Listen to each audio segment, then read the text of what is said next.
Шымкентке үлкен рахмет, бөлек рахмет. Жылы қала және жылы ауа. Бәрі күшті болды, шынайы кеңпей өздерінің рухтары. Солай өте жақын қарсы алды, жандары өте кең. Сол себептен бүгін дәл осындай жағдай болған үшін біз сіздерге ренжімеңіздер деп айтқымыз келеді. Бірақ негізі оны істеген администрация. Еш қатысымыз жоқ.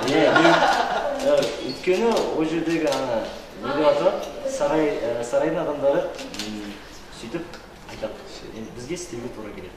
Сол себептен әлі келесіде көрсеңіз, фан-сайн митингтер болады, ешқашан ұмытпаңыздар. Сол жерде фото, видео бәрі болады. Сол жерде кездескенше. Сау!